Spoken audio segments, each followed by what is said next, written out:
Ntwala. Yes, ngisekhona. Angazi uma ngizwakala yini yazi. Uyezwakala mfowethu. Ngibingelele kakhulu kubazalwane bonke ngelihle igama leNkosi yethu uJesu. I-topic enginikeziwe-ke ithanda ukuba umqansa impela.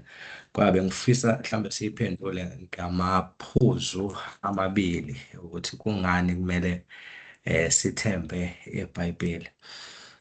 Ngizovele nje ngiqale kuwona lawo maphuzu lawo ngoba amavesi esiwafunda maningi kakhulu. And then ivesi esizogcina ngalo litholakala ngale kumaHubo chapter number 19.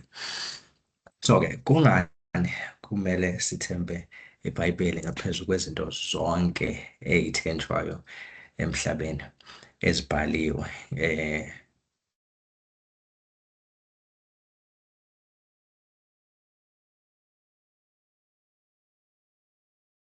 Yes.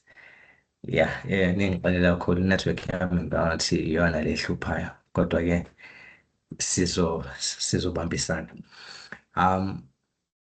So bengisakhuluma ngamaphuzu amabili ekufanele sithi ukwabheka namhlanje azosisiza siphendule lo mbuzo ukuthi why we must. Iphuzu lokuqala ingoqondile, iphuzu lesibili ingoba linomyalezo oqinisile. So iphuzu lokuqala ingoba linomlando oqondile.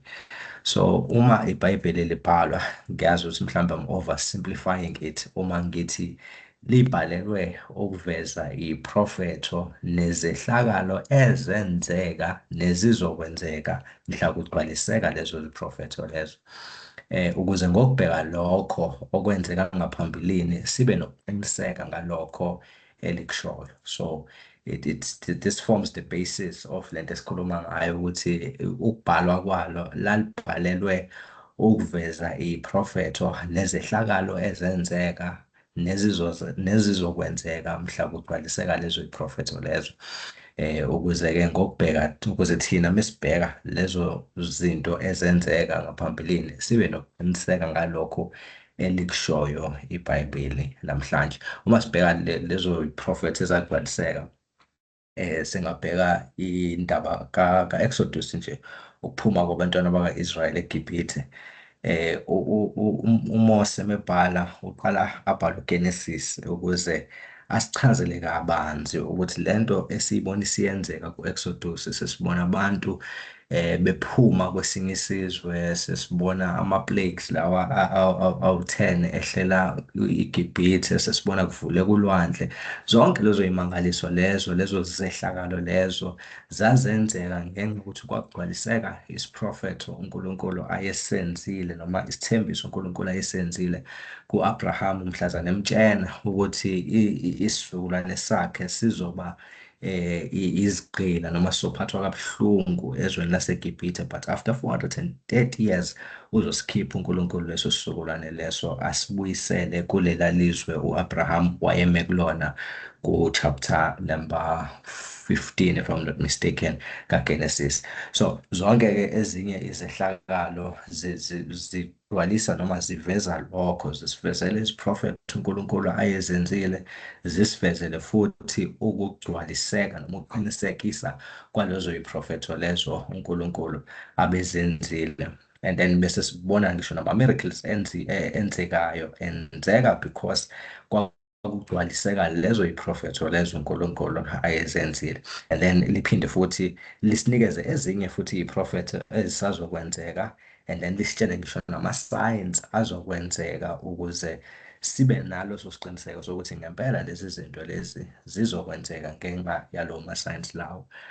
Particularly Matthew chapter number 24, nezinye-ke nje iy'profetho ey'khuluma about the end times nanokuthi kuzokwenzakalani ey'khathini ezizayo. So yes, it's oversimplified, but bengifuna sibheke nje ngokwaleyo definition because iyona into esiyibhekayo namhlanje ukuthi lalibhalelwe lokho. So ukuqonda-ke kwalo mlando lo, njengoba sithi umlando oqondile, ukuqonda kwalo mlando lo wenziwe izinto eziwu-2 esingazibheka noma osomlando abazibekayo ukuthi kahle kahle ukuze sithi umlando uqondile noma umlando wangempela sibheka lezi zinto lezi eziwu-2 sibheka i-internal criticism nelokhuzana ne-external criticism. Ukubheka ukuhlaziywa kwezinto zangaphandle nokuhlaziywa kwezinto zangaphakathi kuleyo nto-ke leyo esuke iwumlando noma kuleyo document esuke iwumlando abasuke beyibheka. Kanjalo neBhayibheli uma silibheka sisebenzisa lezo zinto lezo ama-historians ayisebenzisayo siyathola ngempela ukuqiniseka kwawo lo mlando noma ukuqonda kwawo lo mlando lo esikhuluma ngalo uBhayibheli eliwubhalile. Mesibheka ukuhlaziywa kwangaphandle suke sibheka ukuthi ubani olibhalile njengoba elibhala ulibhala ukuphi and futhi ulibhala ngaziphi iy'nhloso. So ubani oyibhalile uyibhala nje ekuphi and then uyibhala ngaziphi iy'nhloso. So kusuke kubhekwa noma kuhlaziywa-ke ingaphandle lalento le esuke ibukwa. Kanjalo neBhayibheli uma silihlaziya kanjalo silibheka ukuthi ubani olibhalile and ulibhala nje ukuphi, ulibhala ngayiphi inkathi and ulibhala ngaziphi iy'nhloso. Ila esibona khona ngempela ukuthi ngisho ukuhlaziywa kwangaphandle kuyaphasa. And then njengabazalwane-ke vele sikholwa ukuthi iBhayibheli libhalwe nguNkulunkulu and libhala ngesandla sabantu. Why sisho njalo? Sisho lokho ngoba baningi ababhali beBhayibheli futhi njengoba bebaningi sithola ukuthi babephila ngezinkathi ezahlukahlukene. And then lalibhalwa phezu kweminyaka noma iminyaka ngicathi engaphezu kwa-1600 uma besho osomlando. So it means ayibhalwanga umuntu oyedwa lento but ibhalwe abantu abaningi and belibhala ngey'nkathi ezahlukahlukene. So babengalibhali ngonyaka owodwa, abalibhalanga futhi nge-lifetime yomuntu oyedwa but labhalwa over the period of 1600 years. Of which into-ke singavumelani ukuthi akekho umuntu ongaphila isikhathi eside kangako and that is why sithi kushuthi libhalwe uNkulunkulu because noma belibhala ngaley'nkathi lezi ezahlukahlukene bonke bayavumelana ngalo myalezo eBhayibheli eloqukethe. Akekho wafika kwisizukulwane esilandelayo mhlambe wabhala njengomuntu olungisa amaphutha mhlawumbe abhaliwe kwisizukulwane esingemuva kwakhe. So asiyitholi into ekanjalo, siyithola into ey'ma-corrections eBhayibhelini. Asimtholi mhlambe uPawule ecorrecta uLuke, asimtholi uDavide ecorrecta uMose, but sithola ukuthi uma bebhala babhala njengabantu abaqhubekayo but bebhala ngokwenkathi abasuke bephila kuyona. And then laba bantu laba esibashoyo sibona bephila even nakuma-classes ahlukene. Sithola abantu abacebile njengoSolomon bebhala and then sithola abantu abangamakhosi namakhosana njengoDavide noMose wayeyinkosana yendodakazi kaFaro. Sithola nabantu futhi abahluphekayo njengo-Amos. Ngicabanga bayavumelana ukuthi u-Amos engazuthi uyena owayexakeke kakhulu lapha kubaprofethi beTestament elidala. And sithola abantu ababefundile njengoPawule and sithola abanye futhi ababengafundanga ngokwestandard sokufunda njengoPetro. Uma ufunda ngale ku-Acts chapter number 4 lithi uma babheka bababuka engazuthi nje abantu who are not well informed. But sithola-ke wonke loma classes of people contributing ekubhalweni kweBhayibheli and bonke bayavumelana, yonke into abayibhalayo i-consistent. So ukuhlaziywa kweBhayibheli ngaphandle sithola ukuthi ngempela liyavumelana and libhalwe abantu bangempela and bebhala into ezenzeka okwangempela.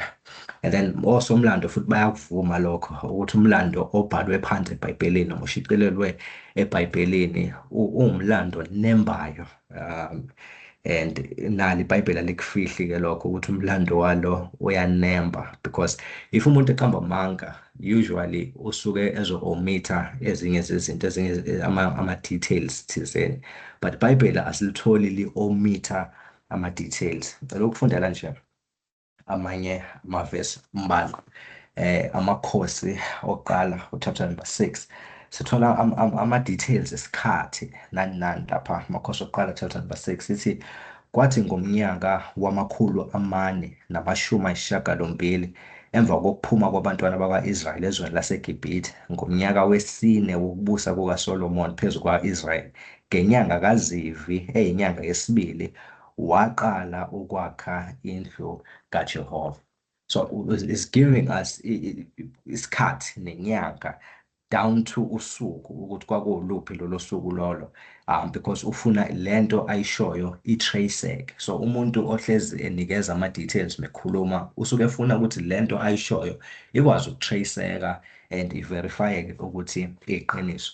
Lalela uLuke chapter number 1 uverse number 5 uthi, emhleni kaHerodi inkosi yaseJudiya kwakukhona umpristi othile ogama lakhe linguZakariya esigabeni sika-Abiya, nomkakhe engowamadodakazi ka-Aroni igama lakhe lingu-Elizabeth.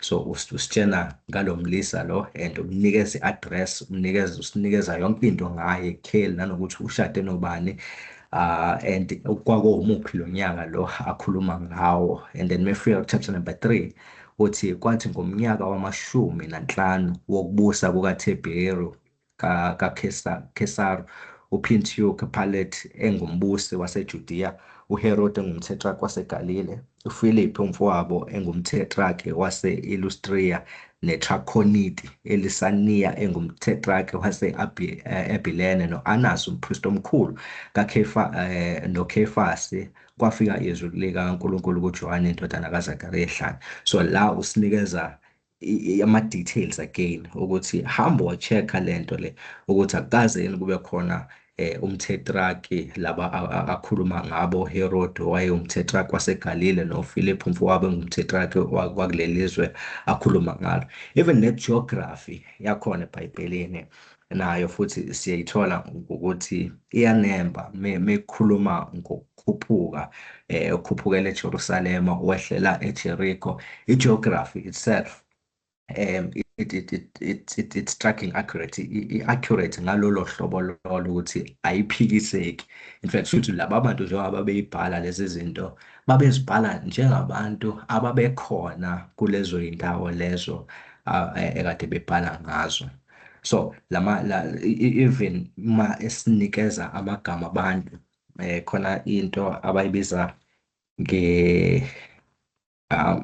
but iphathelene namagama abantu ukuthi amagama abantu ngokwey'nkathi ney'nkathi amagama ayashintsha.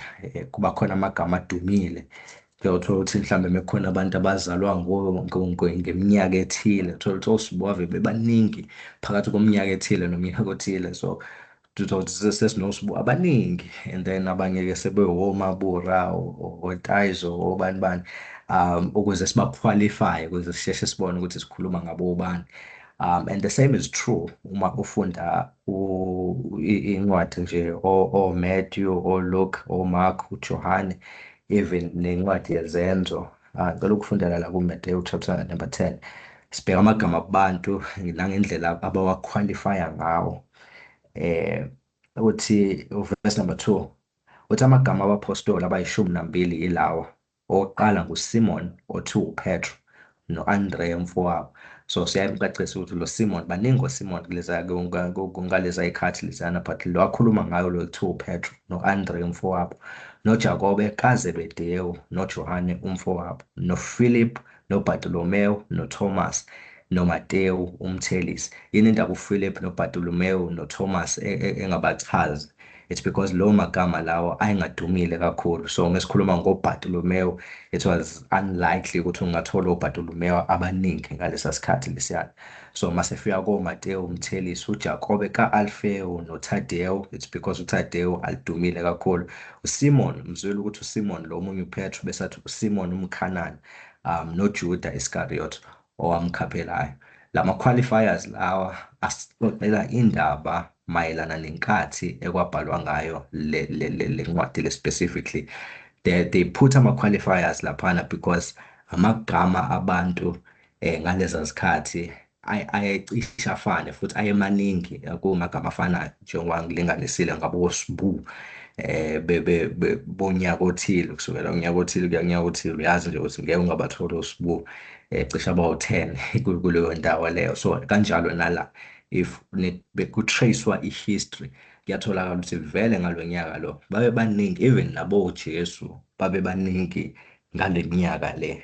That is why ngale kwizenzo bakhuluma ngoJesu ekuthiwa uJustu. So they qualify ukuthi ubani lo Jesu abakhuluma ngaye, lo kuthiwa uJustu, lo omunye futhi angazi owavusa abafundi bakhe nayo yonke loo nto leyo. So whenever bekhuluma ngamagama apopular bazowa-qualify-a lawo magama lawo. This argument was important ngalesi khathi lezi kufinyelela noma kufika igospel okwakuthiwa igospel kaThomas negospel kaJudas, yayinamagama abantu abaseBhayibhelini, but kwatholakala ukuthi lawo magama lawo they just amagama nje anga-exist, akona amagama esigodi, akona amagama endawo. So amagama nje ababeyiqambela wona, kucace ngokusobala ukuthi kusho ukuthi lapha lo omunye umuntu and then wazenza uThomas noma wazenza uJudas Iscariot. So umlando mekubhekwa lezi zinto lezi noma mekuhlaziywa ingaphandle leBhayibheli ukuthi ngendlela eli-accurate ngakhona nangendlela elibhala ngakhona alisabile ngokweqiniso elibhalayo. Benza sure ukuthi into yakhona iya-trace-eka, and then even nama-archaeologist uma kuba khona izinto abayitholayo, lezo zinto abayitholayo bazithola ziqede zivumelane nento iBhayibheli eseliyishilo. So li-accurate kanjalo umlando wale Bhayibheli. And then mekubhekwa i-internal criticism, ukukritisayizwa noma ukuhlaziywa kwengaphakathi lalo, suke kubheka ukuthi babekuphi ngenkathi bebhala, proximity-ke manje, ukuthi babhala bakude nesigameko noma bakeduze nesigameko, libhalwe obani kahle hle, obani ababhala le account le ebhalwayo. And then sithola ukuthi iBhayibheli libhalwe ama-eyewitnesses, ofakazi laba ekuthiwa baqanda ikhanda, ofakazi ababekhona. So thina la sihleli njengamajaji sibukele ukuthi ngabe lo bufakazi obulethwa phambi kwethu bu-reliable yini. And ijaji alidingi ukuthi lize libe khona esigamekweni ukuze likwazi ukukhipha isinqumo noma ukuze likwazi ukwahlulela umuntu or ukugweba umuntu. Umuntu akakwazi ukuthi hayi wena jaji wawungekho nje, usho kanjani ukuthi ngimbulela ngoba wena jaji wawungekho? No, ijaji lizwa ngomuntu owayekhona ukuthi lo owayekhona ozibonele ngamehlo uthi ngempela usibanibani wambulala usibanibani. Kanjalo iyona into elethwe phambi kwethu. Sasingekho kubethela uJesu, sasingekho kwenzeka zonke lezi zinto ezazenzeka, but abantu ababekhona basinikezile noma basitshenile ukuthi eziphi lezi zinto ezazenzeka. Phela ukuthi sibheke amavesi akhuluma about ama-eyewitnesses. Siqale ngayo uLuke chapter number 1 verse number 1, uthi njengokuba abaningi sebezamile ukulanda ngokuhlelekile ngalezo zindaba ezigcwaliseke phakathi kwethu, njengalokho basinika zona bona ababekhona kwasekuqaleni, bazibonela ngamehlo, bayizikhonzi zezwi. And then uyabachaza la, uchazela uTheophilus ukuthi la bantu lezi zinto lezi ambhalela zona usey'hlaziyile. Yes, wayengekho nayo uLuke, but abantu ababekhona bamtshenile lezi zinto lezi and waziweya, wathola ukuthi ziyiqiniso, and that is why ethi ufuna ukuzibhala ngokulandelana kwazo lezi zinto lezi. Incwadi kaJohn, iGospel, uJohn uqala, ningibhalela ngwabhala ngaphansi lamavesi ngiyawavula eBhayibhelini. So uJohn uqala uchapter number 1 verse number 14 uthi ulizwi waba yinyama wakha phakathi kwethu, abesathi sabona inkazimulo yakhe, inkazimulo enjengoyozelwe yedwa kuyise, egcwele umusa neqiniso. Uthi nayo into esayibona, sabona inkazimulo yakhe, inkazimulo enjengoyozelwe yedwa kuyise, egcwele umusa neqiniso. So ukhuluma as an eyewitness ukuthi kahle hle lento ayishoyo noma lento afuna ukuyichaza noma lento ayibhalayo akayibhali njengomuntu oyizwile, but uyibhala njengomuntu oyibonile. Uyena othi uwufakazi oqanda ikhanda. UPetru wesibili naye siyamthola ezisho yena ukuthi nami ngangikhona and naye eyewitness. UPetru wesibili, chapter number 2 from verse number 16 uthi ngokuba sasingalandeli izinganekwane zobuqili lapho sanazisa amandla nokufika kweNkosi yethu uJesu Kristu, kodwa sasingababonayo amandla obukhosi bakhe, ngokuba wamukela kuNkulunkulu uyise udumo nenkazimulo lapho kwafika kuye izwi elinje livela enkazimulweni yobukhosi lithi, lo uyindodana yami ethandekayo nengithokozile ngayo. Ngabe sathi lelo lizwi salizwa thina livela ezulwini sikanye naye entabeni engcwele. So uthi uPetru le nto lesintshela yona asifundisele, but we were there. Ithina ama-eyewitnesses, ithina abantu abayibona le nto esiyibhalayo. uJohane wokuqala uchapter number 1 from verse number 1 uthi lokho kwakukhona kwasekuqaleni esakuzwa sakubona ngamehlo ethu sakubheka nezandla zethu zakuphatha okwezwi lokuphila. Lokho kuphila kwabonakaliswa sakubona, siyaqinisa sinishumayeza lokho kuphila okuphakade kwakukhona kuyise kwabonakaliswa kuthina. Lokhu esikubonileyo sakuzwa sinishumayeza khona nani ukuze nibe nenhlanganyelo nathi, kepha thina sinenhlanganyelo noyise nendodana yakhe uJesu Kristu. So uJohane futhi uyaqinisa la ukuthi kahle kahle lezi zinto lezi abasitshena zona basitshena because they are eyewitnesses, ingoba yibo abawofakazi abaqanda ikhanda kule ndaba le. AbaseKorinte bokuqala chapter number 15 uveza enye into-ke engiyithandayo la kwabaseKorinte bokuqala chapter number 15 from verse number 5 uthi nokuthi wabonwa nguKhefase wayesebonwa nabayishumi 12. Okay, emva kwalokho wabonwa ngasikhathi sinye ngabazalwane abadlula 500, over 500 people, iningi labo lisekhona nakalokhu kepha bangesebelele.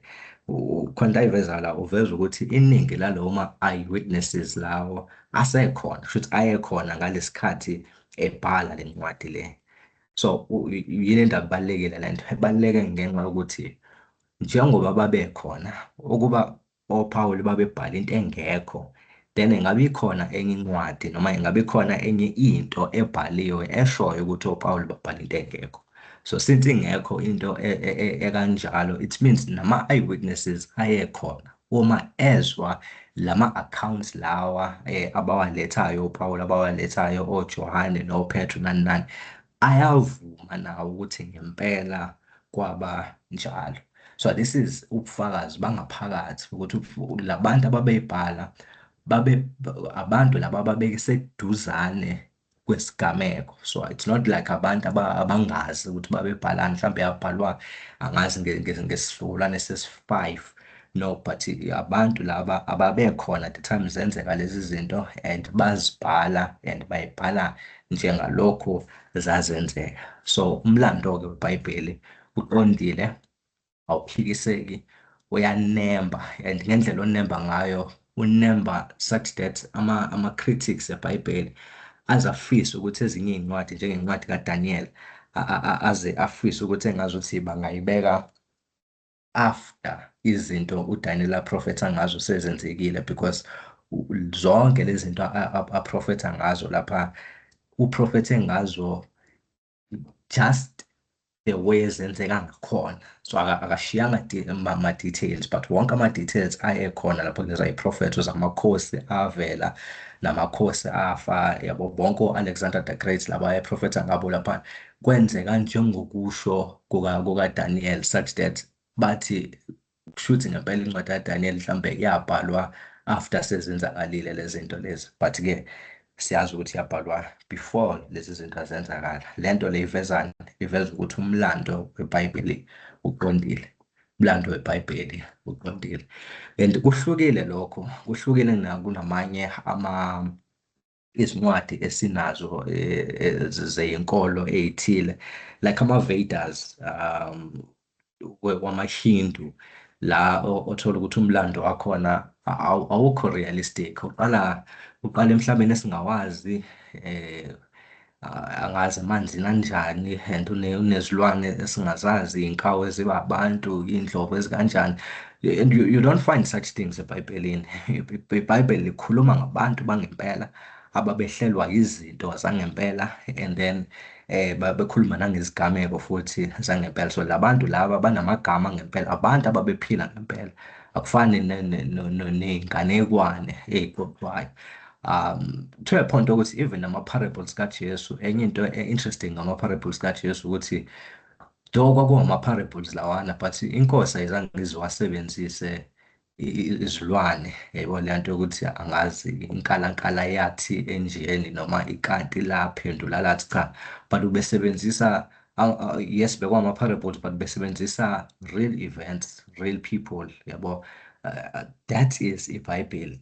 That's how serious iBhayibheli is. Ukuthi aliqalanga nge-myth, like mina mhlawumbe ngeqiniso, but liqale ngomlando oyiqiniso. Liqale eqinisweni, lahamba eqinisweni, and njengoba liphetha eqinisweni.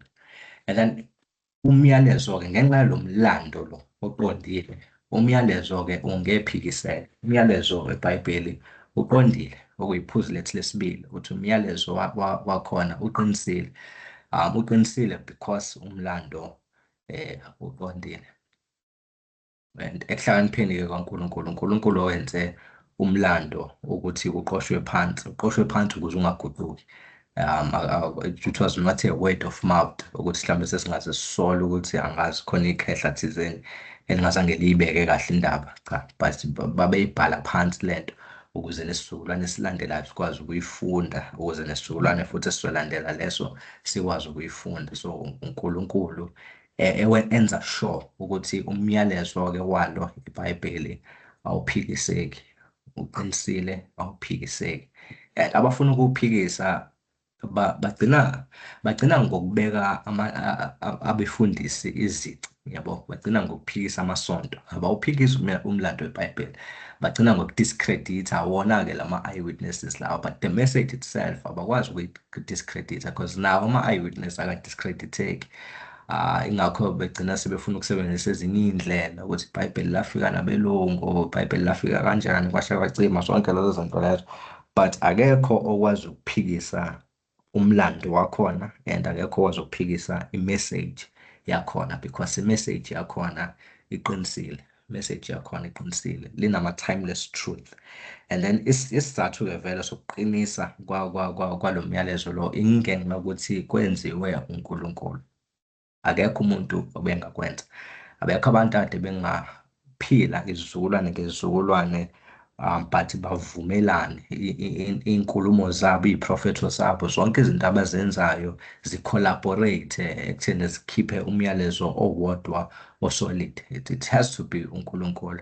Akwenzekanga ngentando yomuntu, but kwenzekile because uNkulunkulu ukhethe ukwenza ngaleyo ndlela leyo. So lithembekile and lisivezela ukuthi uNkulunkulu belokhu ekhuluma njalo ebantwini kuzona zonke izizukulwane. uNkulunkulu belokhu eyibonakalisa and edlulisa one and the same message ukuthi abantu bangabuyisana kanjani noNkulunkulu since abantu bawa. Fana into ivesi engilithandayo lapha engicela silibhekeni, it's Hebrews chapter number 1 verse number 1.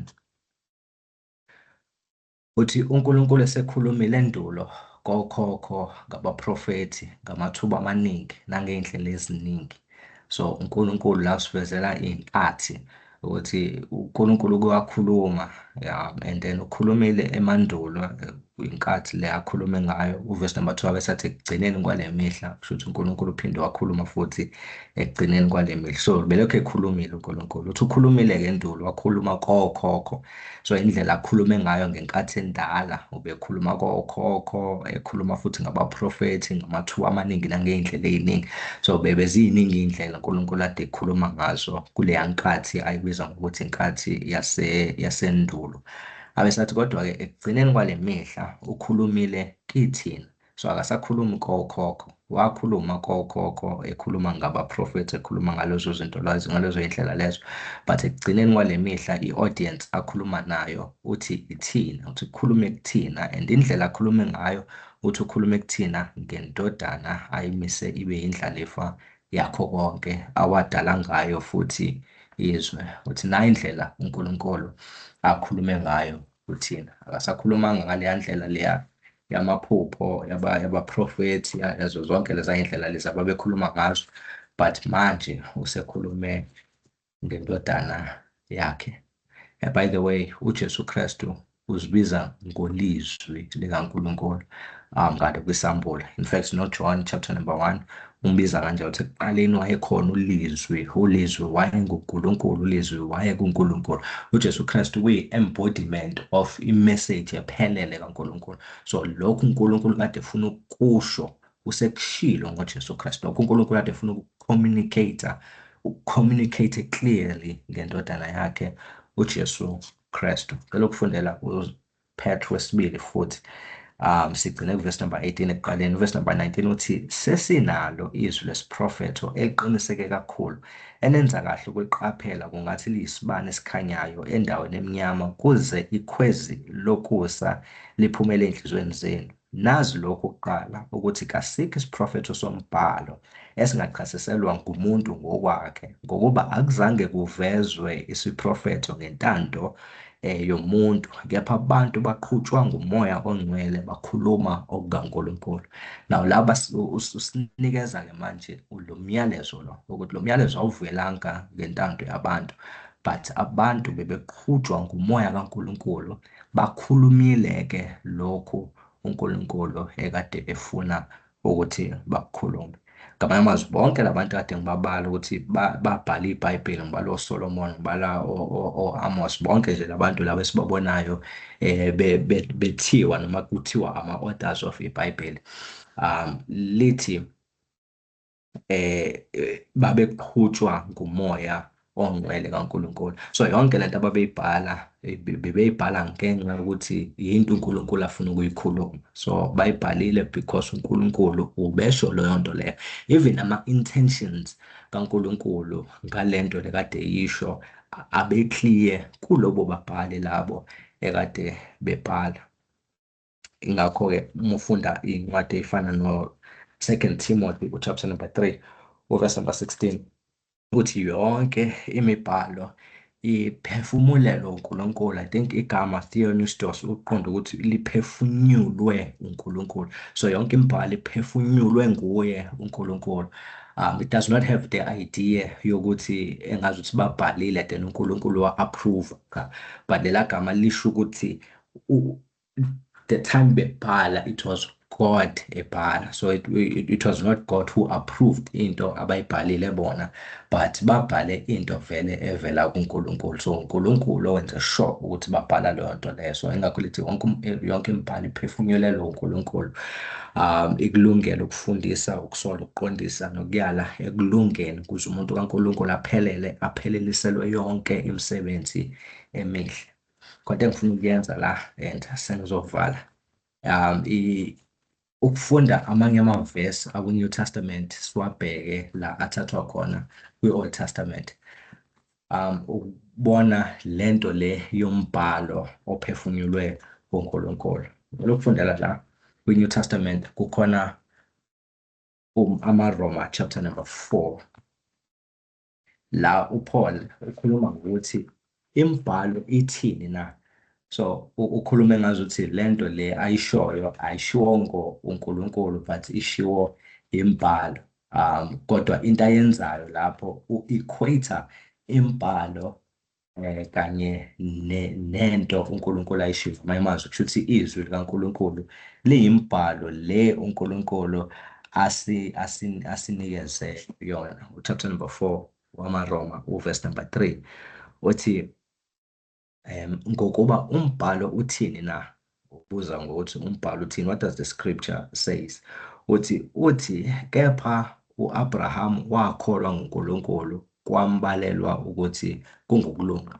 And then that is uGenesis chapter number 15 verse number 6 usho njalo uthi u-Abraham wakholwa kwambalela kuye kwaba kukulunga. Then uMaroma, chapter number 9, verse number 17, ukhuluma ngembhalo ukuthi imbhalo ithini. Verse number 17, ngokuba umbhalo uthi kuFaro, ngakuphakamisela khona lokho ukuba ngibonakalise amandla ami kuwe, nokuba igama lami lishunyayelwe emhlabeni wonke.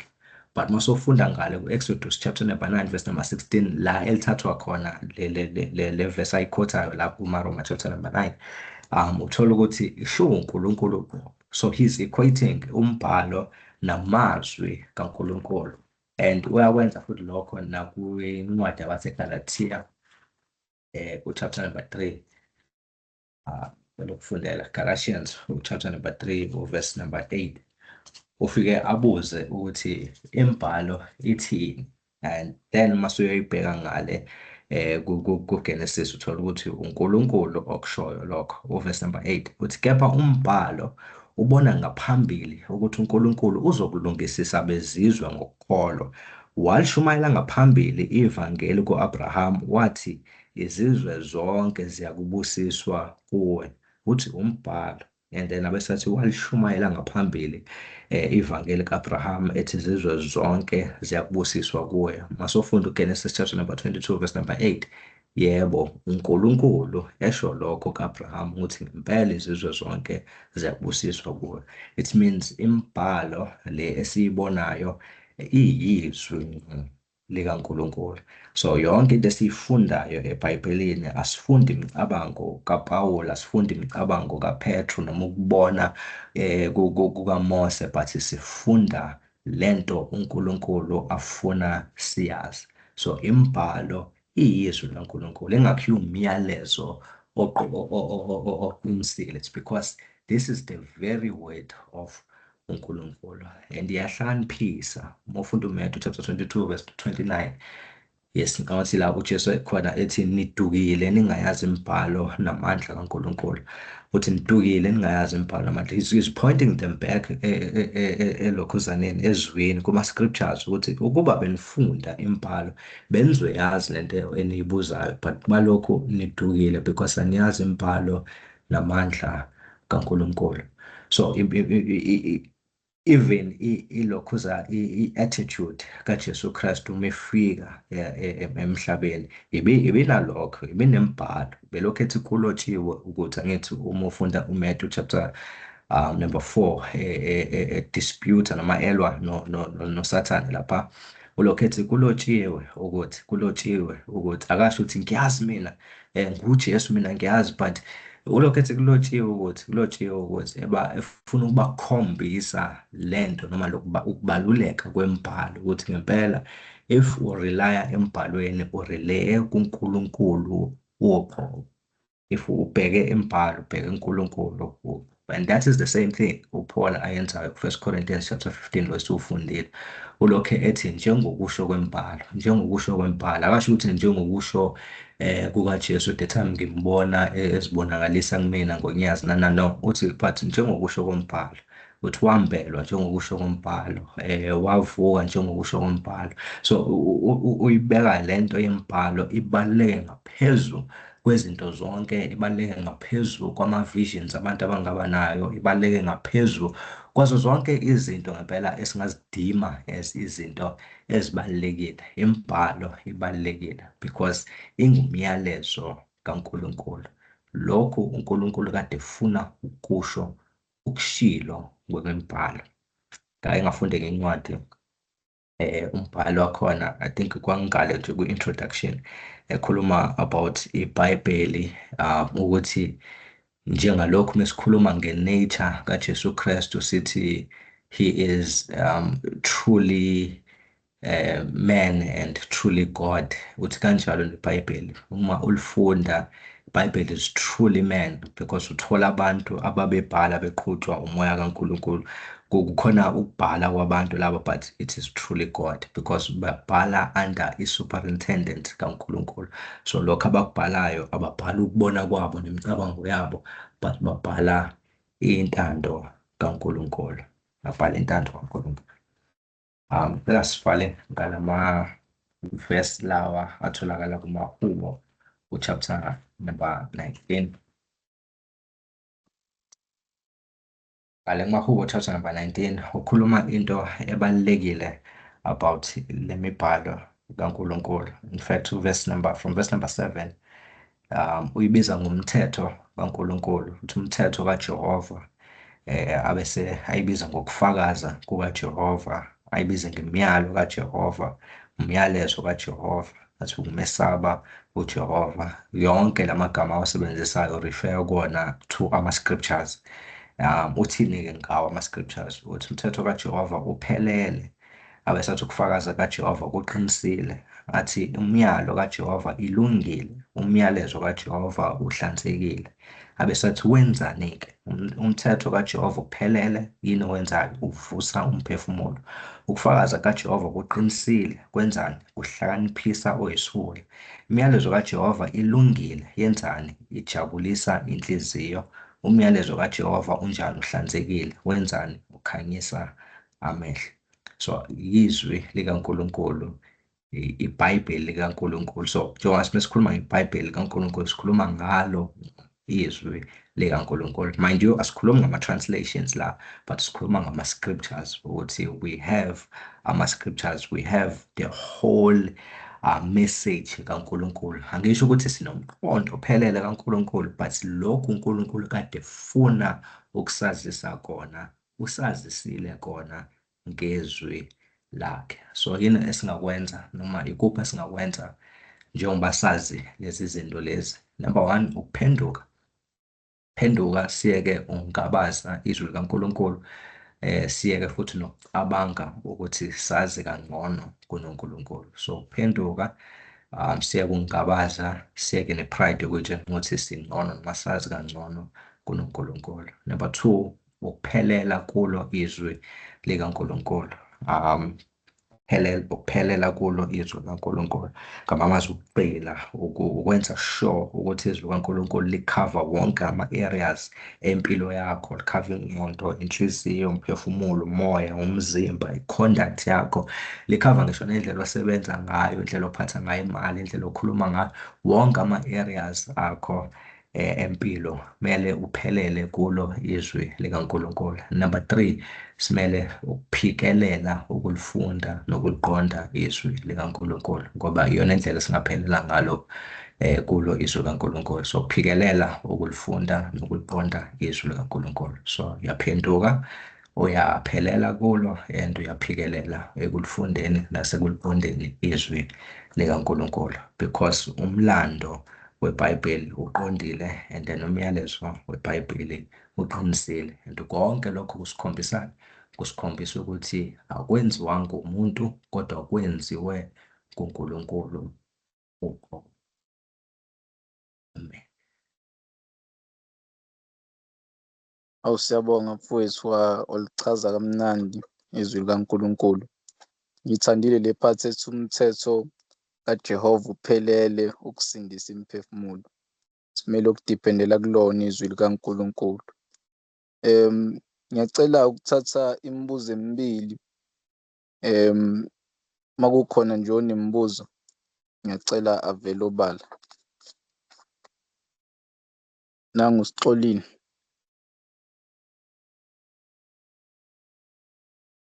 Mhlawumbe kufanele sithi ngaphandle kaSixolile. Hawu Nkalandi. Yebo. Manje siyabonga kakhulu, siyambonga uNkulunkulu. Ngeze usifundise lona, siyabonga kakhulu. Manje yabo ngenkathi mina ngisafunda isihloko selesifunde besizoba naso. Bengitshela ukuthi mhlambe yabo kuzoba khona some references and what's not yabo angeke eBhayibhelini. Manje into engicabanga ukuthi how come ukuthi siphendule umbuzo othi iBhayibheli liqinisile ngokuthi sikhothe lona futhi iBhayibheli, because obvious phela masikhotha lona vele lizothi liqinisile yabo. Nokuthini kanjani ukuthi uthi umyale i-history yeBhayibheli iqondile ngokuthi ukhothe lona iBhayibheli. ungabheki ezinye izinto like image, yabo? Ngicabanga kakhulu njengamanje. It's like ukubhala i-research yakho bese uthi i-reference iwena, trust me, yabo into ekanjalo. So yeah, ungichazele nje ngalapho ukuthi kuke kwenzeka kanjani.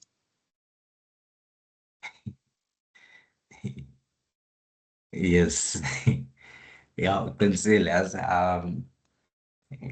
trust me. So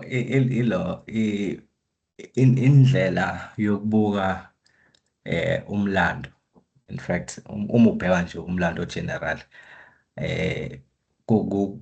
kukhona emlandweni kukhona nje iy'tori ey'ningi angithi. So mengikhuluma ngomlando weBhayibheli ukuthi uqinisile, ngikhuluma ngokuthi it is verifiable. Sodoma neGomora sela verify ukuthi likhona. Ama-floods kaNoah are being verified everywhere ukuthi akhona. Iy'nqola zaseGibhithe ezachwila olwandle zisanda kutholakala ezinye zazo, I think ngoba 2023. So zonke lezi zinto lezi zilokhu ziverifyeka ukuthi zibe khona. Mekukhulunywa ngeBhabhele, kukhulunywa ngamakhosi aseBhabhele, uNebuchadnezzar wayekhona, uXerxes wayekhona. So zonke lezi zinto lezi ukuthi umlando opopular vele ulo mlando weBhayibheli, and then if kubhekwa the secular history kutholakala ukuthi ngempela lento eshiwo eBhayibheli is even more accurate than ama-historical findings. Even oJosephus mebebhala babhala uthola amanye ama-positions khona engangiyibuka bekhuluma ngoHerodi umTetrarch ukuthi uJosephus kwangazuthi ukhuluma ngokuthi umHerod wayewumTetrarch angazi wakweyiphi indawo, and then it was later discovered ukuthi ngempela uHerod wawumTetrarch waseGalile njengokusho kukaLuke, yabo, not njengokusho kukaJosephus, because they've discovered amanye futhi ama-tablets nazo zonke lezi zinto lezi ababeqopha kuzona imlando back then. So that was my approach ukuthi iBhayibheli, in fact, i-approach yalo ilelo likutshena lento and then you go and verify it ukuthi ngabe ngempela kwakunjena yini. And so far sisabone ukuthi zonke lezi zinto ababezisho zinjalo ngempela. And one njengoba kade ngikhotha le kaDaniel ukuthi iyona ngempela ethulisa abantu kakhulu. It's because uma echaza lamakhosi lawa, echaza nale minyaka le ukuthi kusukela kulowa minyaka kuzoba amasonto awu-70, angazi iminyaka ewu-490 kanjani, and then achaza amakhosi ngokulandelana kwawo. Ayabonakala emlandweni lo makhosi lawo up until, in fact, even after u-Alexander the Great, ukuthi kuzoba khona inkosi ezoba kanjena, izofa ingenamntwana, kwasha kwacima, zonke lezo zinto lezo. So iBhayibheli lifike lapresenta ama-facts, and kwesinye isikhathi beliwapresenta njenge-historical record, kwesinye isikhathi liwapresente njenge-predictive prophecy ukuthi kuzokwenzeka lento le, and then leyo nto leyo yenzeke njengokusho kweBhayibheli. So ilona eliyi-basis yokuverifya umlando. So umlando basically awuverifyi lona, but ilona eliverifya wona umlando ukuthi uNkulunkulu uthe kuzoba kanje and kwaba kanjalo ngempela. So umlando follow isuit, but akuwona umlando oqinile. Umlando wenza thina sibe nesiqiniseko salo iBhayibheli, but akuwona owenza iBhayibheli libe into eqinisekile, but iBhayibheli eliverifya wona umlando. Ngathi noma kuyayenza any sense, but yeah, asizokuthatha izinto zangaphandle ukuze siprove iBhayibheli, but iBhayibheli eliyi-standard sokuprova zonke lezi ezinye izinto zangaphandle. Eyi, uyaphenduleka, ngiyasibona isithupha lapha. Ukhona omunye bangcwele wokugcina nje ngaphambi kokuba sithandaze.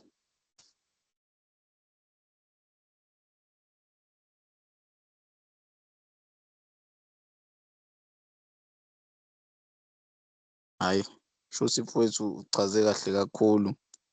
ma ingaqhamuki neminye imibuzo. Ngiyacela-ke ukukhulekisa uNjabulo Mvubu. Ngiyacela mfowethu usivalela ngomkhuleko. Okay. Ngiyacela bazalwane sisondele ngey'nhliziyo zethu sikhuleke. Yise weNkosi yethu uKristu Jesu. Siyakubonga ngethuba Nkosi osipha lona namhlanje kusidla. Siyakubonga ngothando lwakho Nkosi oluningi nomusa ochichimayo. Siyakubonga ukusipha izwi lakho usilobela lona ngabaprofethi nangabapostoli Nkosi. Siyakukhuleka ukuthi silazi njengencwadi eyiqiniso Nkosi ozambulayo kuyona. Sikhulekela ukuthi Nkosi engena lamaqiniso enhlizweni zethu nasey'ngqondweni ahlala vame kade ngawo uNkulunkulu wethu sil-understand ngokucacile ngoba liyalukhuluma ubuhlakani izwi lakho Nkosi. Futhi lasambulela indodana yakho uKristu Jesu. Silekeleleke ngalo Nkosi singadidiseki ey'mfundisweni ey'khona ney'gcwele emhlabeni. Usisize-ke Nkosi sithembe lona lodwa njalo njalo. Siyakhuleka futhi Nkosi ukuthi ukukholwa kwethu kuqinise, sigqugquzelane ngabanye ngabanye, sikhule ekukwazini wena Nkosi, sikhule ekuqondeni zonke iy'miso zakho. Siyakhuleka ukuthi ngezwi lakho ushape iy'nhliziyo zethu Nkosi, ngoba elakho izwi Nkosi likulungele ukusifundisa, likulungele ukusiyala Nkosi, lisiqondise Nkosi, lisiduduze ngoba liyaphila futhi lingamandla. Siyakhuleka Nkosi ukuthi bona bonke abazalwane abakhona ubonelele ey'dingweni zabo Nkosi. Sikhulekela ukuthi wandise konke Nkosi abaswelayo kukona. Sikhulekela futhi ney'dingo zabo Nkosi bazenze zazeke kuwena, wena mese uyabonelela kuzona Nkosi. Siyakhuleka-ke ukuthi sipha amandla ukuphinde sikwazi ukubhukula silwe nesono uNkulunkulu wethu ongcwele, siphile lempilo owasibizela kuyona. Siyakubonga-ke ngazo zonke lezi zinto uNkulunkulu wethu, uthathe udumo nasebusuku ngoba lukufanele kanye ney'bongo zonke. NgoKristu Jesu inkosi namanje naphakade. Amen. Siyabonga bazalwane.